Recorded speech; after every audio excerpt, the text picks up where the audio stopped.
What is up, guys, and welcome to another podcast slash video. I don't really know if this will be a podcast. Maybe it'll be both. It'll probably be both. Let's talk about the Knicks versus the Charlotte Hornets. The Knicks are at home. We're in MSG.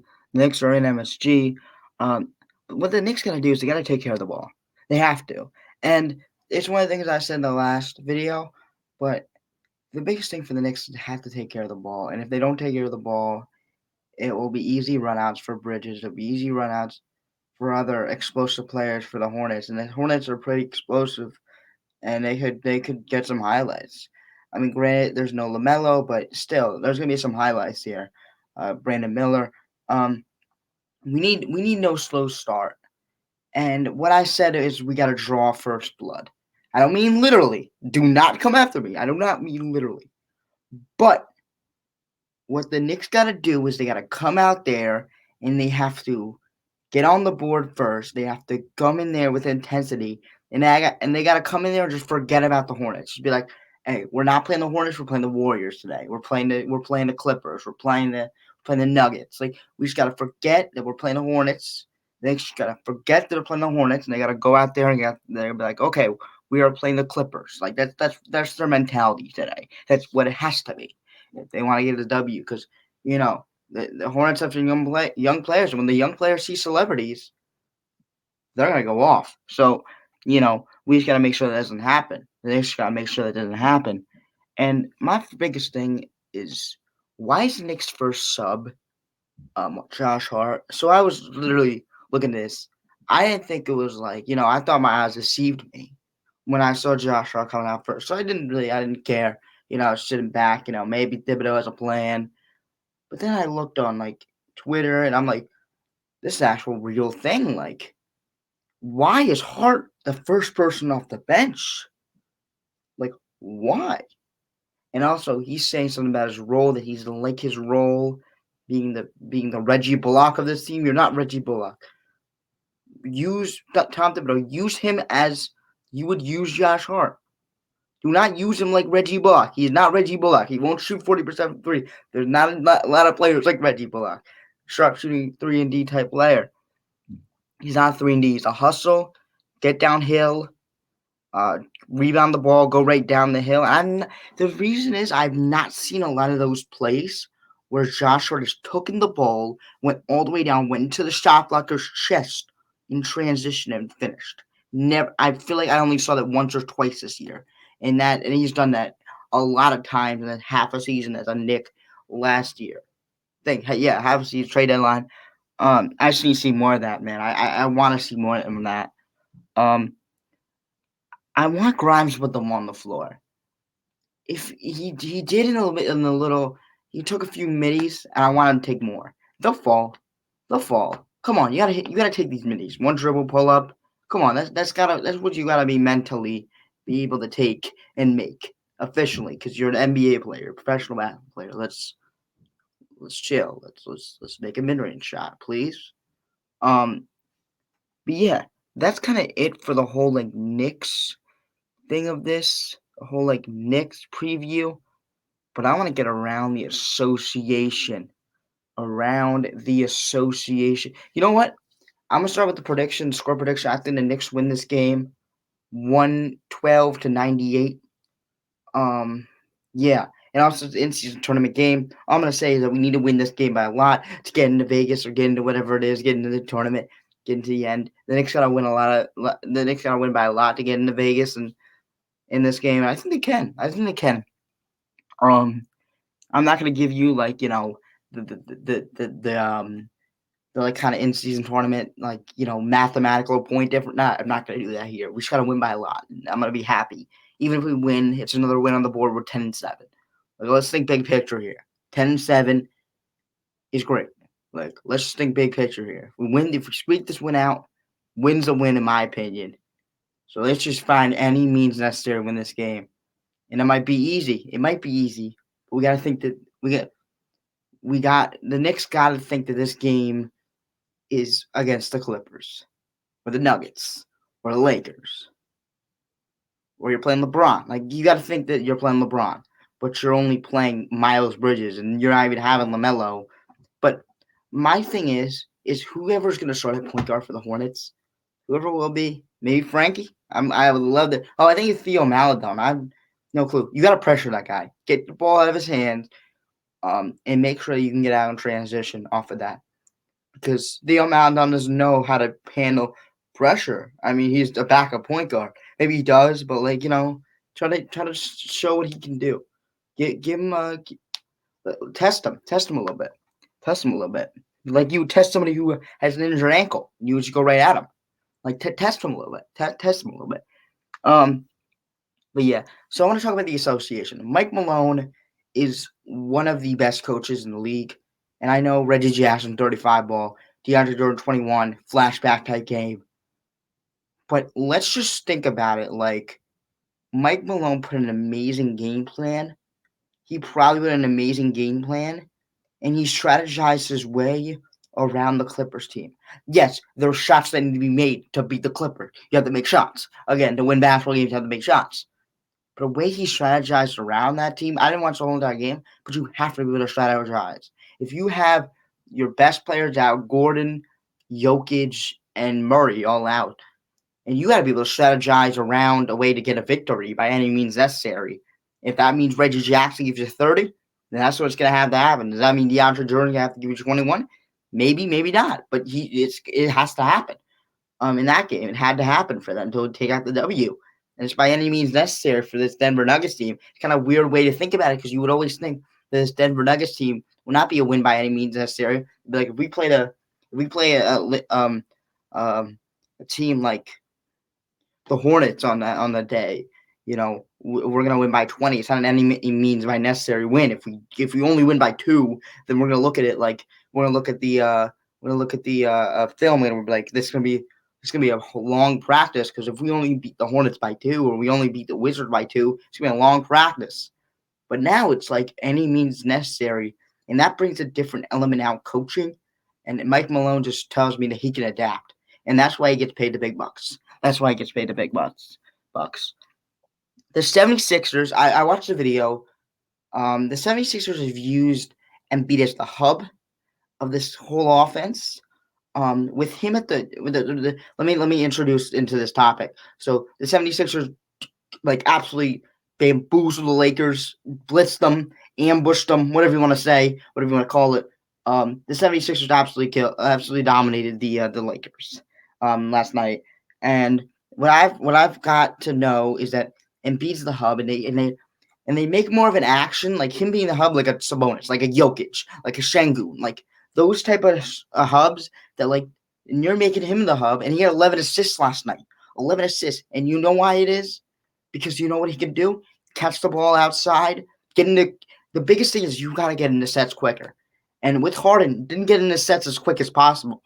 You got a little bit of slow, maybe honey bun, get down there slow as possible. Harden's freaking thinking about what he's gonna have for dinner. He's dribbling on the ball. It's a joke. He's dribbling on the ball, but Maxi's like just throwing it out, getting his sets quick, and you got a dribble handoff for Embiid, bang. If he doesn't see it, you got Tobias Harris going baseline, cutting baseline. And then you got like D'Anthony Melton popping out. And then you also have the opportunity where Embiid can just power over the center. Most of the time he can. Most of the time he's gonna face somebody like a Mike. Like if he's facing against somebody like a Mike Muscala, yes, you would turn around and score. But that's your kind of like you want to get the ball to Maxey. And when he can go downhill with his left or right hand, whatever, it doesn't matter to me. When he goes downhill, it's the biggest mismatch you can put your team in is Tyrese Maxey going downhill. He's one of those players like a Donovan Mitchell, like I guess an Anthony Edwards, where if he goes downhill, maybe not be the only two, maybe a lot more. When they go downhill, you're kind of screwed, and you got to be able to game plan to get him downhill if you're the head coach of the 76ers. And Nick Nurse did a beautiful job of getting Tyrese Maxey in those spots where he can get downhill. And when he's downhill, he's hard to stop. LeBron always more downhill player, get downhill. I mean, it's kind of a different makeup because Maxey's just faster than you. LeBron's still faster than you, but he can also He's more of a bully you out of the way. But Maxey's and Anthony Edwards are those type of guys who would just be faster than you.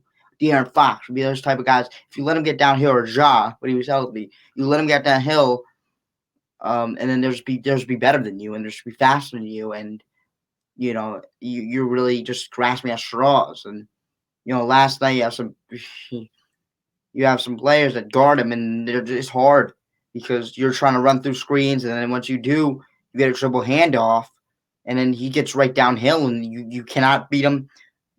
You cannot beat him speed wise, and if he gets a little bit of space, he's going to eat that up, and he's going to go right in the paint. He's going to give you a little finish, and the body control is out of this world. So, and the finishing ability is out of this world. So it's kind of thing where it's like you're in a lose-lose situation with Tyrese Maxey.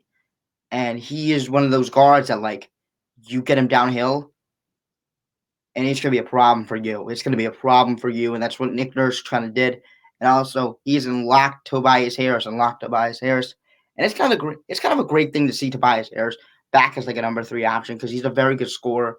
And, he's being able to, like, use the backdoor cuts and stuff. And they're not, as somebody said, I was watching, somebody said that they're not really losing a defense by Harden traded because they're getting their offense back better, and they're not losing a defense. They have D'Anthony Melton at 2. It's good stuff here. D'Anthony Melton's a great defender, so you're not really losing any defense, but you're getting so much offense. So, and you're getting so much set ability. You're getting so much, like, you're getting so many options of what to run, and that's just great.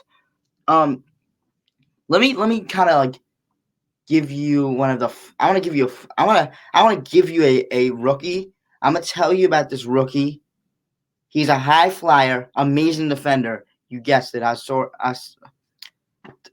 Thompson. I saw Thompson. He's a great player, and he's on a team with the Pistons. We'll get to it a few that are just not good. But he's one of the bright spots. If I'm gonna somehow go to Little Caesars Arena, I'm looking for that guy. He's one of those players that, are just so good, so lightning fast. Him and Ivy are so lightning fast that once they get in transition, it's pretty hard to stop. And that's the only thing that they have going for them is once they get in transition, it's hard to stop the Detroit Pistons. I know it's hard to say.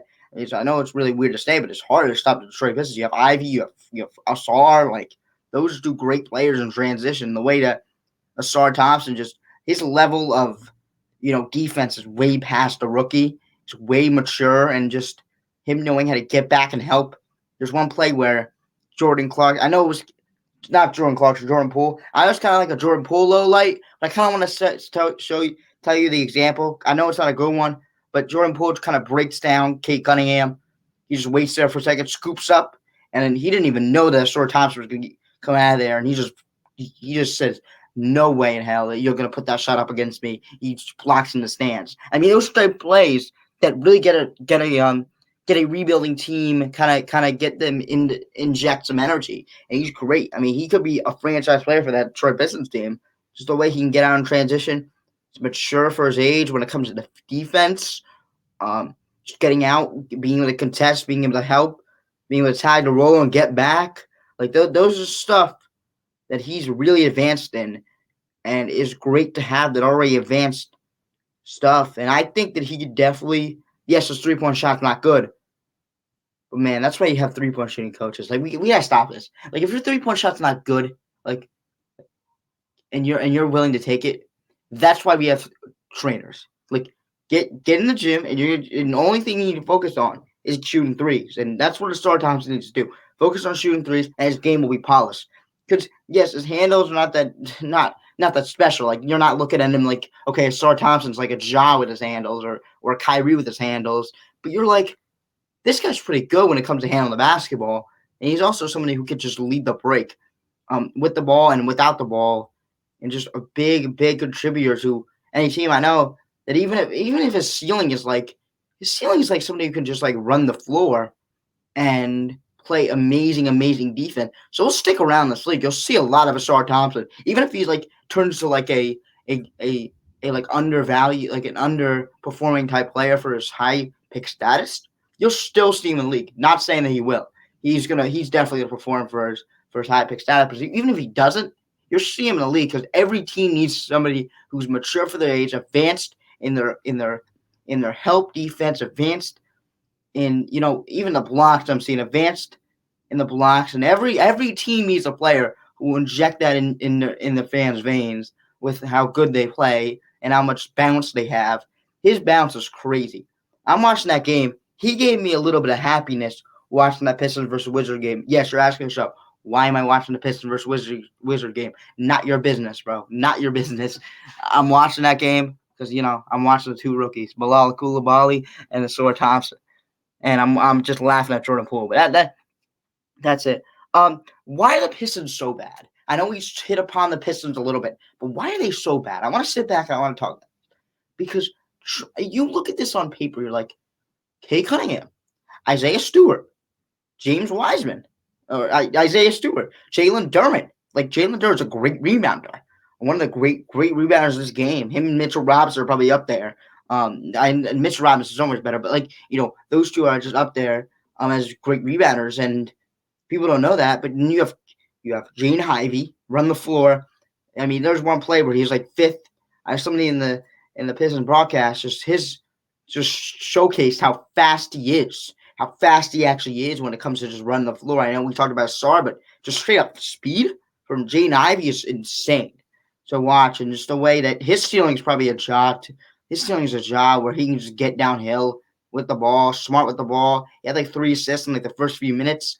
Just he's very good with the ball, and then you have Cade Cunningham, the number one player of that team because they dropped him number one. His shot is not that there, but he looked a little bit good. He looked confident when he was stepping in those threes. I mean, we all know he can get downhill. But what's the problem with this team? What is the problem? Troy Weaver, a great GM.